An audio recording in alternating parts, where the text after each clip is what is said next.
Good morning, dear colleagues, dear Mr. President. In May 2017, this House adopted a resolution in which we expressed grave concern over your arrest and incarceration on fabricated, politically motivated charges. We insisted on the need to ensure fairness, diligence and transparency during your trial. And after the abuse and hardship that you suffered, you now address us as the democratically elected president of your country. It is indeed therefore a great honor to have you with us today. Zambia is a democratic model in Southern Africa and an example of a mature democracy for the whole African continent. In the current troubled geopolitical context, it is important that democratic forces nourish and further develop cooperation with each other. This applies especially for Africa, where we see the increasing influence of Russia and other malign players. Zambia is a long-term, stable partner of the European Union and plays a key regional role. Our relationship is rooted in a spirit of mutual respect and cooperation. It is based on shared values of democracy, respect for the rule of law, human rights, and rules-based multilateralism.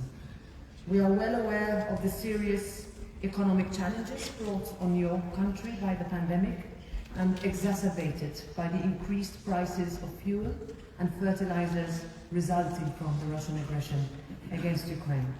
The European Union stands ready to mitigate these consequences through the Global Gateway Africa initiative and through reinforced political dialogue. This Parliament fully supports your government in its endeavours to tackle your main challenges and priorities, notably the fight against poverty, encouraging economic recovery, the creation of decent jobs, and the promotion of good governance. Dear President, the floor is yours.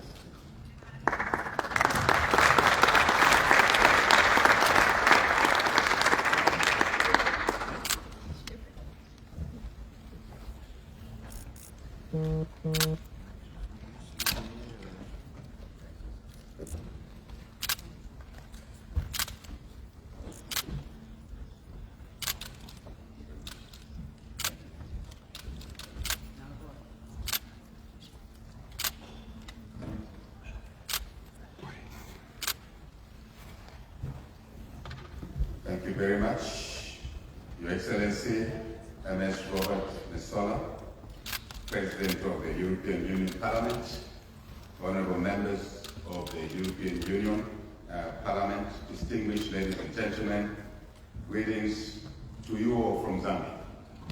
Allow me first and foremost to express our sincere condolences on behalf of the people of Zambia and indeed on my own behalf on the passing on of His Excellency Mr. David Sassoli, former President of the European Parliament. May his soul rest in peace. Honorable members, this is the first time in Zambia's history that a sitting president addresses the European Union Parliament.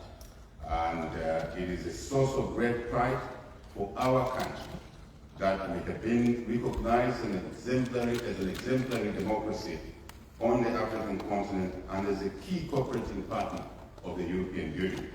We thank you for this recognition and we look forward to deepening our engagement and collaboration in the coming years, which should result in tangible benefits for both the people of the Republic of Zambia and indeed the European Union. May I address my 2017 incarceration, which the President of Parliament has indicated. Honourable members, it is a particular privilege for me to personally address this Parliament, given the circumstances of 2017. I'm talking about the incarceration. Following our unlawful incarceration in 2017, the EU Parliament boldly and consistently demanded not only for my release, but also for the restoration of the rule of law in our country. Of course, human rights. And the official resolution was passed by yourselves. An official resolution was passed by yourselves. This is absolutely absolutely humbling to us. The resolution of 2017 on Zambia, particularly the case of one Hakainde Hitler, who happens to be myself, was a mark of true solidarity and real commitment to protecting human rights. I remain indebted to you for standing up for human rights and freedom, not only for myself and my co-accused, but for all of the people of the Republic of Zambia, under extremely difficult circumstances that we faced at the time. I thank you most sincerely for this question. Truly, the people of Zambia thank you for taking a principled position on the promotion of human rights in our country and indeed on our continent. The Zambia 2021 elections deserve my comment, our comment. Honorable members, Zambia's general elections held last year in August. In that time, that election, the people of Zambia demonstrated remarkable strength and resolve in their determination to preserve Zambia's democracy by voting out the party then, which was in government, and voting for us into government. It was a very extraordinary display of willpower and people power in the face of economic hardships and indeed political intimidation. In the face of economic hardships, it was difficult for ordinary people to make such a democratic decision as they did in our favor. And it's clearly, we owe the people of Zambia a huge gratitude for that. And they decided that they wanted change for better livelihoods, given the circumstances that they faced. This was not only merely an election, but a call to action, a call for change. The youth, I must say, who made 56% of our registered voters, were at the heart of this call for change. I must acknowledge that, and we thank them for that. They showed leadership, courage, determination, at a time when Zambia needed those qualities the most, because democracy was under threat at that particular time. On a continent where far too often elections turn out violent, but in our country, we were able to go through a smooth, non-violent transition. Once again, because our country has done it several other times since 1991, when we moved from the one-party state control to democracy, peaceful change then, peaceful change in 2011, peaceful change in 2021. Really credit goes to the people of Zambia for being resilient and for their love for democracy. This is what is Zambia known for. This is who we are. And we intend to continue on this path on our continent, which sometimes is described negatively. Not sometimes, but most of the time, I must say. Honorable members, as we reflect on this achievement, I wish to once again express our sincere gratitude to the European Union, yourselves, who together with others deployed a physical observer mission in our country to observe elections led by one of you here, honorable member of this House, Madam Maria Arena. Thank you to you, Madam, and your team.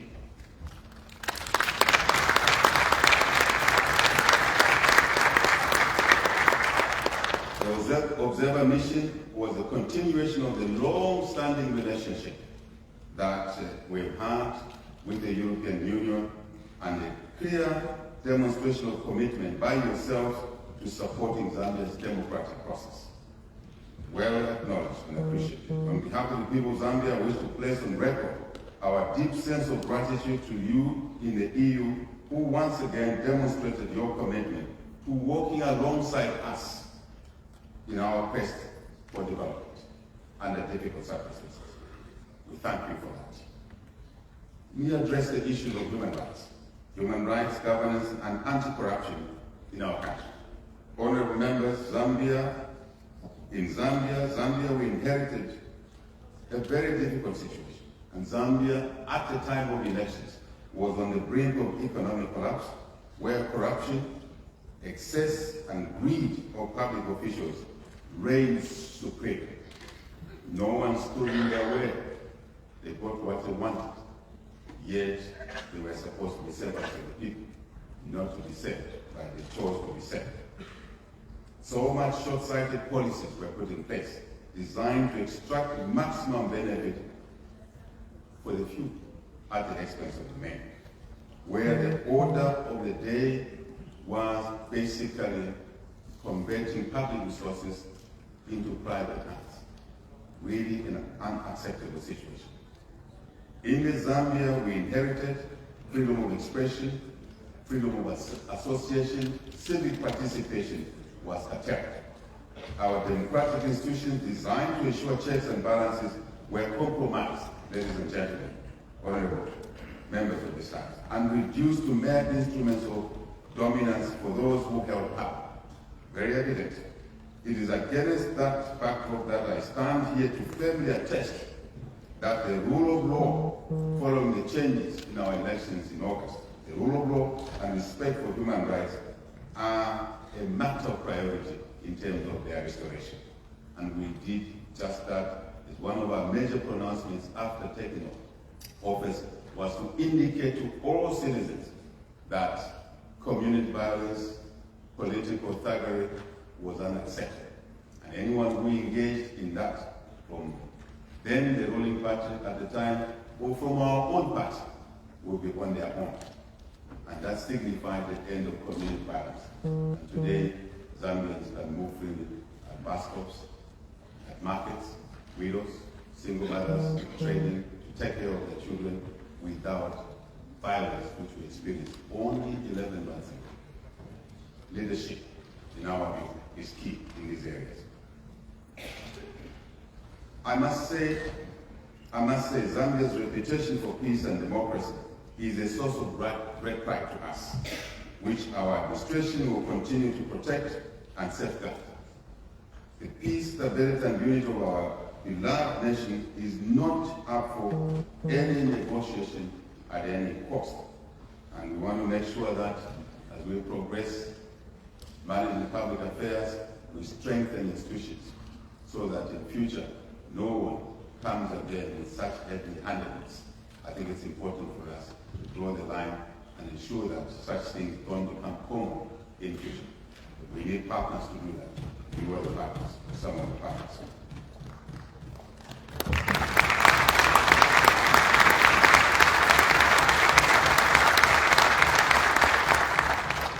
A free media is indispensable, ladies and gentlemen, to a democratic governance, and our administration will protect this fundamental principle of democracy in our national discourse. As you may know, probably you don't, in the last government, so many media houses were shut down. And we committed when we came into office that not a single media house was shut because government has shut it. It was shut because it has failed to operate commercially. That would be the only reason, or indeed other reasons, not political shutdowns, which we experienced. We committed to this because it's important to provide checks and balances. Every single Zambian is welcome to participate in the governance of our country. It is the right of every citizen, and our government will lead by listening to the will of the people at all times. Honorable members, we address legislative reform in our country. The state of our country, in terms of democratic governance, economic performance, and upholding human rights, as I've said already, demands that we take bold action to arrest its decline, which we inherited at the time.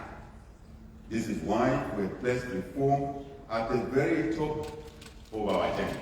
Amongst the critical issues that we place particular attention is the legislative reform, as I said, to curtail excesses of the past. It's important that we just don't legislate, but we also strengthen institutions, oversight institutions, because it's not possible to legislate and expect results without actually ensuring compliance. And compliance is better delivered by institutions that will outlast the political party in office. Very important to us. Honourable members, as part of these reforms and in response to extensive recommendations, yet again, I must say, by the EU Observer Mission, I see her seated over there. Thank you, madam. Thank you very much. Your extensive recommendations by your missions and others, our government will undertake, it's already started, undertaking significant electoral reforms. Electoral reforms that will tackle inherent weaknesses in the system and mainly to progress towards increasing the independence of our electoral commission, our electoral board, because this is important to ensure participation of citizens is guaranteed, transparency is guaranteed at all levels of political competitive elected offices, grassroots up to the presidency. Very important to us. We comment a little bit about our youth. Honorable members, as an administration, we regard our election not as a triumph, but as a challenge. Very important. Our challenge over the next 5 years is to lay the foundations that will see a prosperous future for Zambia's future generations.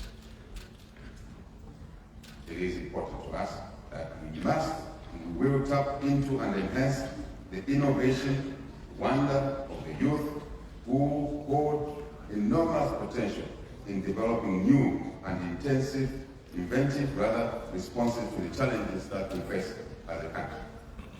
Our children and youth are our future. As it is here in your question about it, it is in them that we shall invest in the coming years. Invest probably disproportionately high in skills development amongst our youth. Because it's very, very important that we do that. And we want to rebuild our economy and repair the social fabric of our country to create opportunities, as I said, for skills, for jobs, for self-employment for our youth.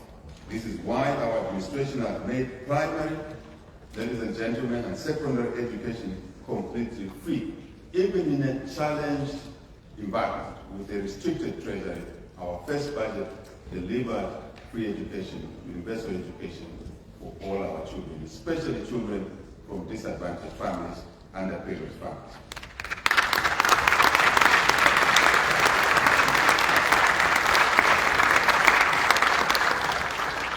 We have a debate going on in Zambia at the moment, ladies and gentlemen, where the colleagues in the opposition, probably rightly so, are saying that our policy of free education has failed. And why?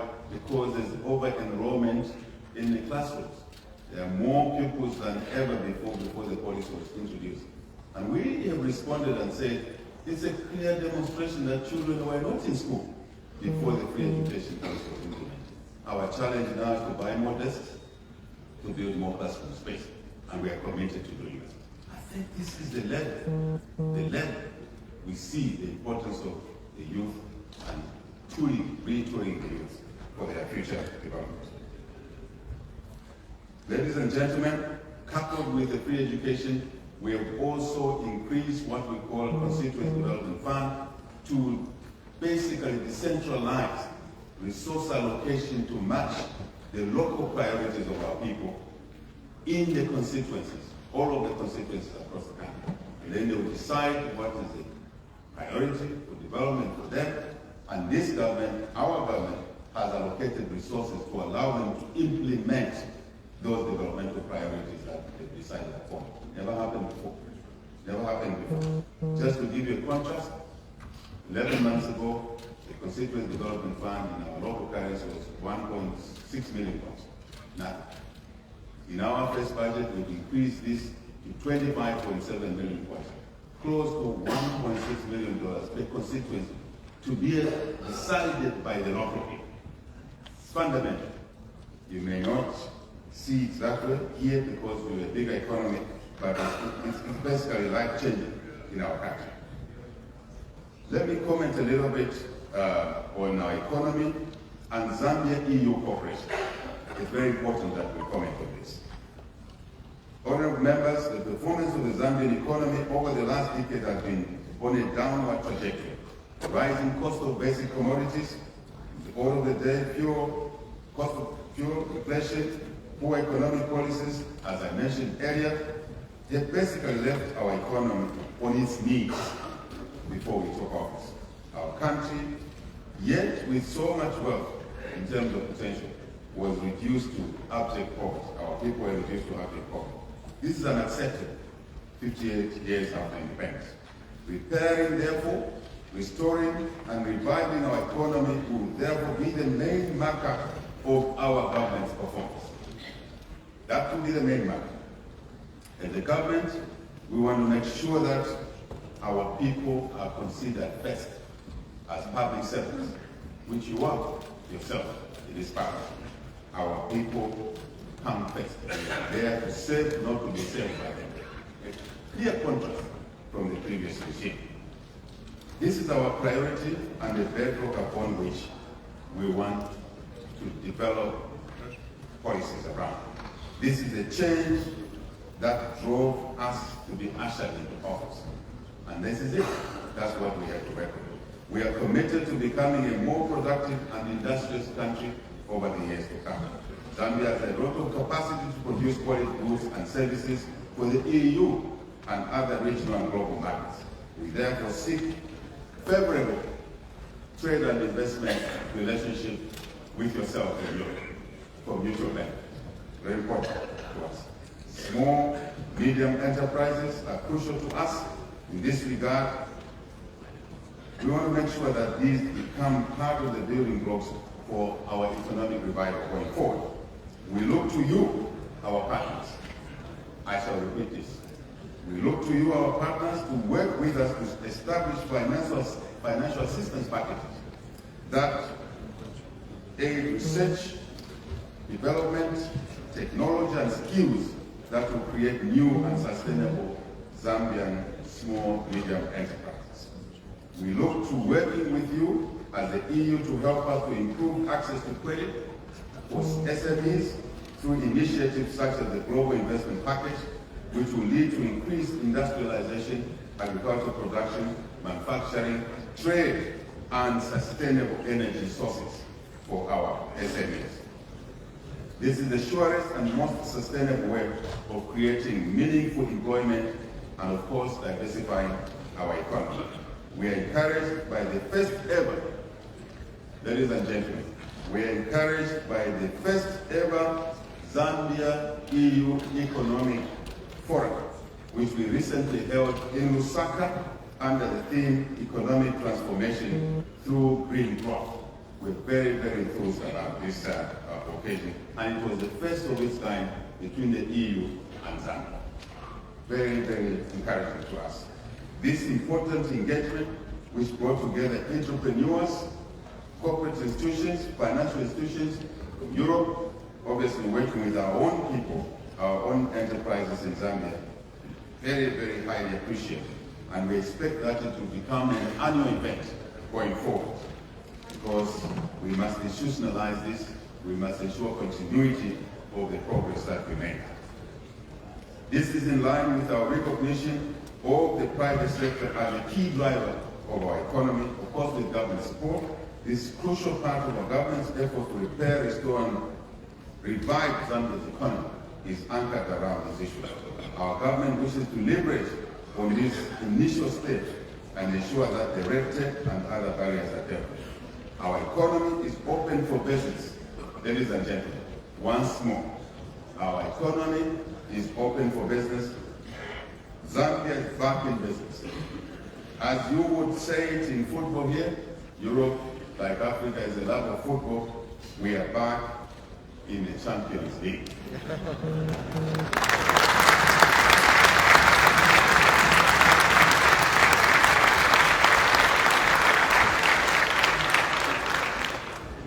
Ladies and gentlemen, food insecurity and climate change. Just address that a little bit. Honorable members, as the world faces critical shortages of key agricultural produce, and as we witness the devastating effects of food insecurity in all our regions of Africa and beyond, Zambia is well placed. May I remind the House, Zambia is well placed and suited and aims to be a major contributor to addressing this insecurity in the food around the world. In this regard, I'm pleased to note that Zambia and the EU have increasingly collaborated in agricultural endeavors, and I urge more collaboration in this important sector, ladies and gentlemen. Zambia has the potential to be the solution to food instability in our region, and we intend to work with you to realize this potential. We urge you and our European partners, the European partners, as a collective, as the European Union, but also as individual member countries, to come on board and explore the numerous opportunities for joint investments in Zambia's agricultural sector. Huge potential. Good agronomical conditions, soils, clean water, fresh water, not salt water, fresh water. Basically, good climate for growing food. As we work to increase our agricultural and industrial output, we are cognizant of the responsibility to do so sustainably. This is why our government is taking concrete steps to harness Zambia's potential to develop renewable energy, ladies and gentlemen, as well as sustainable agriculture to mitigate the devastating impacts of climate change. We have created the first ever Ministry of Green Economy and Environment in our country's history to dedicate efforts to sustainability as we engage in agriculture. In our quest to develop green energy, we want sustainability to be the order of the day.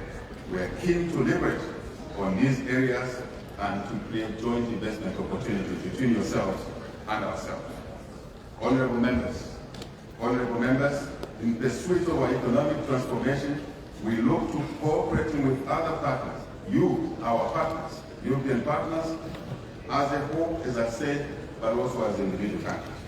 While we appreciate development support from yourselves and others, we look forward to more partnerships, greater investment and trade. This is the most sustainable way to work together, and Zambia is up to the task in this area. Ladies and gentlemen, let me address the issue of migration. I'm sure you expect me to do that, the issue of migration. Honorable members, in enhancing collaboration and partnership on various issues, Africa and the EU must take advantage of the presence of the skilled human capital available on both continents.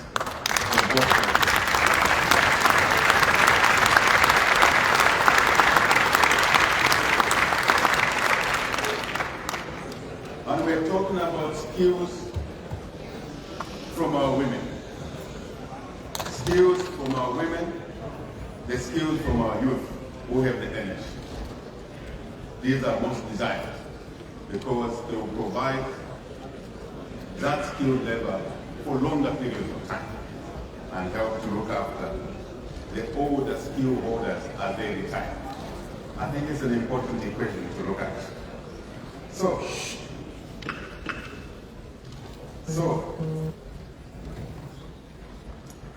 ladies and gentlemen, honorable members, Africa and Europe have a lot in common, and our people have a lot to learn from one another. Africa and Europe has traded with each other for centuries. Even in the Stone Age era, Iron Age era, the two continents traded with each other. I believe it's true because we just got separated. If you look at the distance that separates Africa and Europe, it's so small. It means at one point we just used to walk over to each other's village. And obviously, climate over millions of years changed that situation for us. It is important that easing the movement of labor between our continents will and therefore should contribute to peer-to-peer knowledge exchange, improve the flow of information, and bring about new innovations. Putting in place, therefore, honorables, putting in place formal agreements and easing the movement of people between our regions will also assist in reducing illegal and negative migration. No one wants illegal and negative migration, but we must open up for it so that people can move.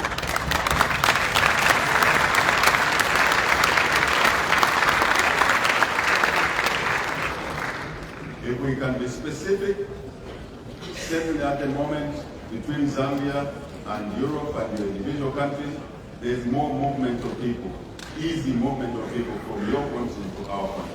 I think we need to ensure that we relook at this situation together and begin to arrest this problem from source. Deal with this negative migration from source, working together. I think it's not healthy to push back people on ships once they've accessed your country. We can preempt that. We can proactively avoid that. I believe we can work together in that space.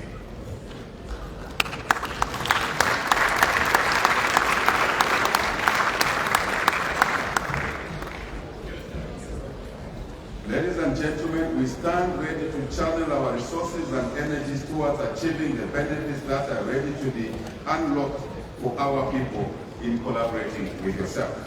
And I want to repeat, we as a country are open for business. Zambia is ready to transact with yourself. International Monetary Fund. Honorable members, we strive to deal with one of our challenges, which is debt, which we inherited. And we are very, very grateful for the support that the European Union has rendered to Zambia in unlocking our debt situation. And to that score, we are very pleased that on the 16th of June, which is only last week, the first creditors meeting under the common framework took place, and we want to congratulate and thank France, a member of the European Union, and the Republic of China that co-chair the creditors meeting. Thank you to the European Union for your support, but we need you to continue supporting us in resolving our debt crisis.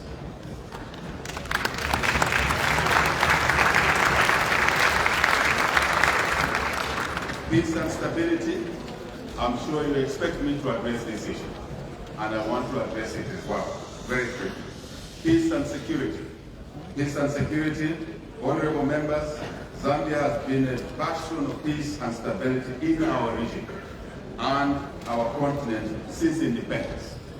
We aim to maintain this distinguished reputation as we continue to lead and participate in efforts to restore peace in the troubled regions of not just Southern Africa, but Africa and the continent at large.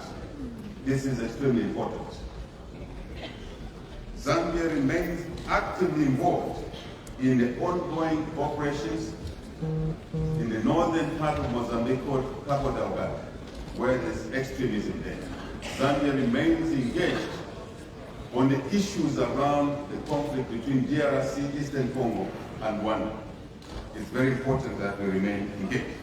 As the world grapples with instability in various regions, we wish to express most sincerely our government's concern regarding the ongoing war in Ukraine. We are extremely concerned about that situation. It is tragic and heartbreaking to witness the thousands of lives lost and the millions displaced unnecessarily as a result of an altogether avoidable conflict in Ukraine. While we stand by those that directly are affected by the war, both in Ukraine and neighboring countries, our own neighboring countries, and your own, there has been far-reaching consequences arising from this conflict and other conflicts, particularly on food security or insecurity, fuel, fertilizer, and other commodities. As a country, these three things are challenging our own economic reconstruction efforts. Food prices, fuel prices, and fertilizer prices. And they're beginning to drive the cost of living, which will impact negatively more on the very poor that we would like to support to improve their living standards. And war is not what we need. Anywhere, anywhere, anytime.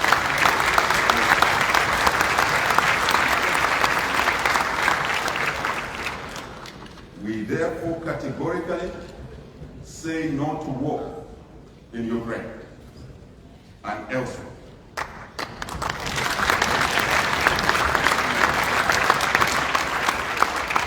And we continue to urge the parties directly and indirectly involved to resolve these matters from the negotiation tables. That's what we are doing.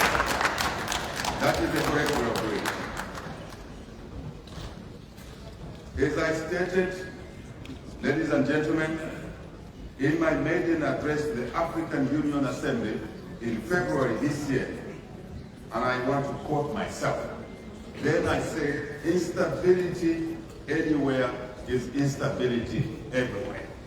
There's no question about it. We've seen that ourselves. We prefer and we argue to this parliament and beyond this parliament. We prefer to channel, all of us, our resources, energy, indeed time to resolving conflicts in all regions of the world. We should all focus on improving lives of our people everywhere in our interconnected world instead of waging wars. I must repeat this. We must focus our energies, all of us, in improving the welfare, the lives of our people, children, women, old people, differently abled, and other disadvantaged communities, all of us, than waging wars across the world. I think that message must all be posted.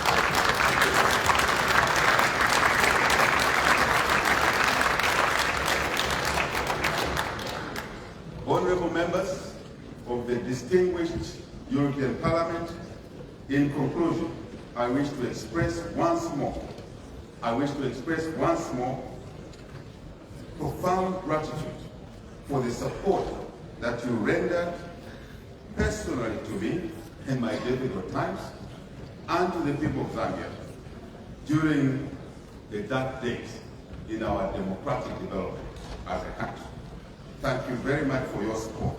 We also wish to thank the European Parliament for the incredible honor and privilege of addressing this esteemed House today. We are so grateful to you because we know you are busy, you have a lot on your plate, but you allowed us to address you, to listen to us. Zambia's partnership with the EU is built on a strong foundation of mutual respect, shared values, and belief in the core tenets of democracy. We look forward to growing this partnership significantly over the years to come, and we are confident of the benefits that our joint efforts will surely yield for our people in Zambia and indeed in the European Union. I thank you for your kind attention.